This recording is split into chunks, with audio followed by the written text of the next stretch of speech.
Assalamualaikum dan selamat sejahtera saya ucapkan kepada Dr. Zairini Azmi dan Dr. Susana Bono. Saya, Nur Zairin Aina binti Zahafiz, bernombor matrik 151519, mewakili kumpulan 42 ingin membentangkan tentang filem yang telah kami pilih iaitu Joker.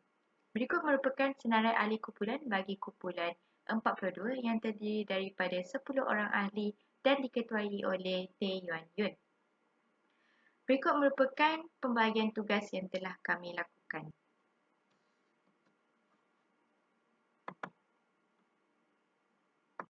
Baiklah, sebelum saya meneruskan tentang teori, izinkan saya untuk bercerita serba sedikit tentang sinopsis filem ini. Baiklah, filem Joker ini mengisahkan tentang seorang lelaki yang berusia 40 tahun yang bernama Arthur Fleck. Arthur ini merupakan seorang pesakit neurologi yang menghabiskan usianya menjadi badut jalanan. Namun, hakikatnya dia sebenarnya ingin menjadi pelawak pentas yang menghiburkan orang. Kisah kehidupan Arthur ini bermula selepas dia gagal mencipta nama di dalam bidang komedi dan dia tidak diendahkan oleh masyarakat sekeliling. Arthur berkeliaran di sekitar bandar Gotham dengan berpakaian seperti seorang badut, tetapi disebabkan oleh penyakit patologikal laughter yang dihadapinya, ia menyebabkan Arthur ini sering menghadapi pelbagai cabaran. Penindasan, eksploitasi dan juga penipuan dari kisah silamnya telah menyebabkan Arthur ini berubah menjadi seorang yang suka memberontak, kesunyian dan juga hilang kewarasan. Lama-kelamaan, Arthur mula menimbulkan kekecohan dan juga malapetaka di bandar itu sehingga menyebabkannya menjadi seorang penjenayah ikonik yang dikenali sebagai Joker. Baiklah, kita terus ke teori yang pertama iaitu konsep keagresifan. Konsep ini didefinisikan sebagai tingkah laku yang ingin memudaratkan individu lain, menurut Kasim dan rakan-rakan pada tahun 2016. Baiklah, jenis keagresifan ini terdapat dua, iaitu keagresifan proaktif yang membawa maksud tingkah laku agresif di mana kemudaratan ditimbulkan sebagai satu cara untuk mencapai tujuan yang diingini. Dan seterusnya keagresifan reaktif yang membawa maksud bahawa tingkah laku agresif ini di mana cara dan tujuannya bertepatan dan kemudian kemudaratan itu ditanggung demi kepentingan diri sendiri. Baiklah, kekecewaan, kejengkelan dan juga serangan mudah menjadi faktor untuk seseorang itu bertindak agresif. Sebagai contoh, seks penderaan oleh ibu bapa, pemangsaan rakan sebaya, delinkuan rakan sebaya, jenayah kejiranan dan juga keganasan media.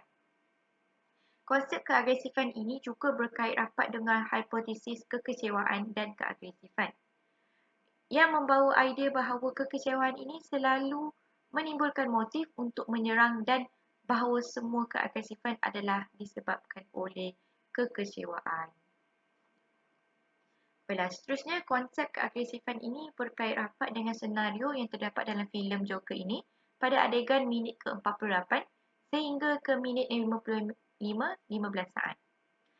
Pada adegan ini, Arthur menemukan sepucuk surat yang diberikan oleh Penny kepada Thomas yang mendedahkan bahawa Arthur merupakan anak Thomas. Arthur bertemu dengan Bruce Wayne untuk mencari kebenaran di sebalik surat itu. Selepas Arthur melakukan silap mata kepada Bruce, dia meletakkan tangannya melalui pintu pagar dan memaksa Bruce untuk menyeringai. Dia berfikir bahawa mereka adalah adik-beradik. Selepas itu Alfred mengarahkan Arthur untuk pergi. Namun Arthur menyebut berkenaan ibunya dan perlibatannya dengan Thomas. Apabila Alfred mengetahukan pernyataan Arthur menyerang Alfred melalui ibar tetapi dia ternampak Bruce sedang memerhati mereka pada jauh. Arthur kemudian menahan dirinya dan meninggalkan rumah Bruce. Baiklah, melalui senario ini kita dapat jelaskan bahawa tindakan Arthur ini dianggap sebagai keagresifan reaktif. Hal ini kerana Arthur memindahkan emosi kemarahannya kepada tindakan agresif iaitu serangan terhadap Alfred. Walau bagaimanapun, tindakan Bruce yang memerhati Arthur dapat dianggap sebagai halangan yang dapat mengurangkan tingkah laku agresif Arthur. Baiklah, sekarang saya akan berikan sebuah contoh keagresifan dalam kehidupan seharian kita. Contoh ini berkait rapat dengan keagresifan reaktif. Sebagai contoh, Nabilah telah lama memendam perasaan cinta terhadap rakannya, tetapi akhirnya dia ditolak. Dia berasa sangat kecewa dan benci dengan perkara tersebut. Perasaan ini juga dapat mencetuskan keagresifan yang boleh mewakili kemarahan dan juga kekecewaannya. Pelbagai perkara negatif mungkin berlaku. Sebagai contoh, Nabilah mungkin membalik objek-objek sehingga rosak, ataupun senario terburuk boleh berlaku iaitu Nabilah mencederakan rakannya. Oleh hal yang demikian, kita perlulah meningkatkan tahap kawalan diri yang supaya dapat bertindak dengan tenang apabila berasa terlalu marah. Baiklah, kepentingan keagresifan ini dalam kehidupan kita.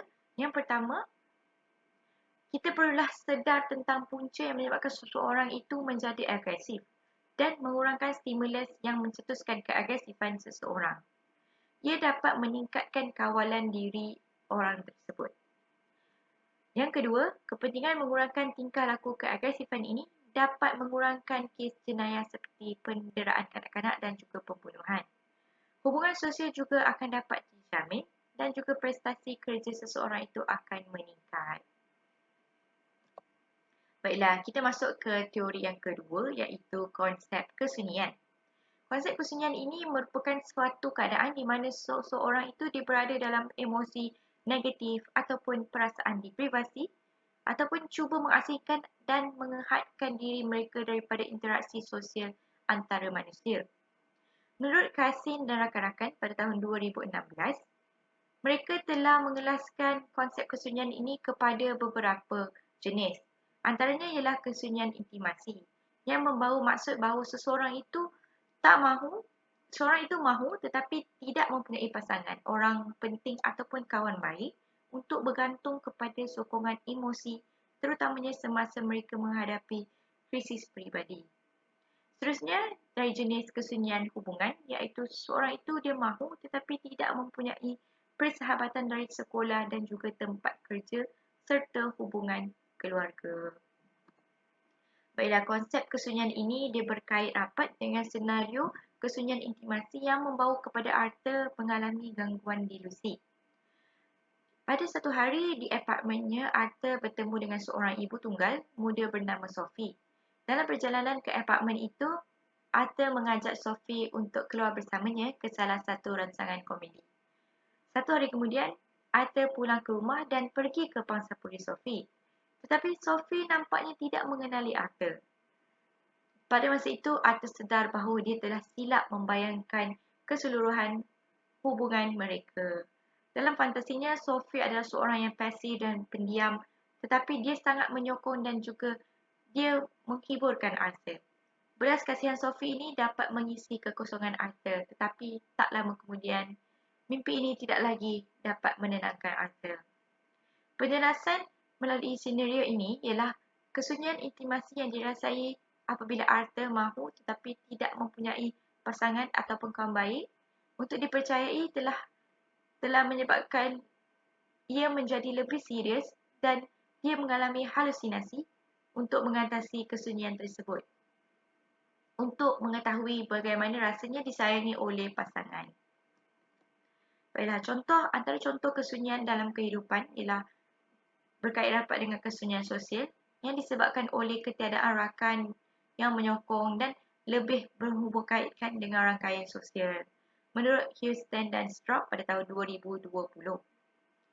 Sebagai contoh, semasa pandemik COVID-19, semua orang terpaksa mengasingkan diri dan juga duduk di rumah masing-masing tanpa bertemu dengan sesiapa pun. Hal ini akan menyebabkan mereka lama-kelamaan mereka akan menjadi janggal dan juga mereka akan mengelakkan sebarang acara sosial ataupun berkawan dengan sesiapa. Dalam jangka masa yang panjang, ini akan memberi kesan kesunyian sosial dalam kalangan masyarakat kita.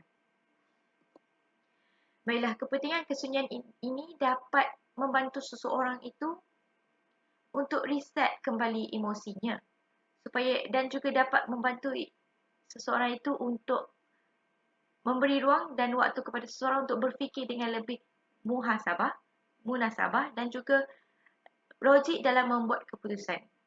Baiklah, secara konklusinya, filem Joker ini adalah sebuah filem yang memberikan kesedaran tentang pesakit psikologi perlu dirawat dengan serius sebelum kejadian di luar kawalan berlaku terhadap mereka seperti keagresifan ataupun keganasan, iaitu membunuh ataupun mencederakan orang lain. Filem ini juga membawa mesej tentang tanggapan orang sekeliling yang serong terhadap pesakit psikologi yang akan menimbulkan kesunyian dan keagresifan dalam diri mereka. Jika perkara ini kita biarkan berlaku, ia akan menimbulkan pelbagai lagi kesan negatif. Berikut merupakan rujukan yang telah kami gunakan untuk pembentangan ini. Sekian sahaja daripada saya. Sekian, terima kasih.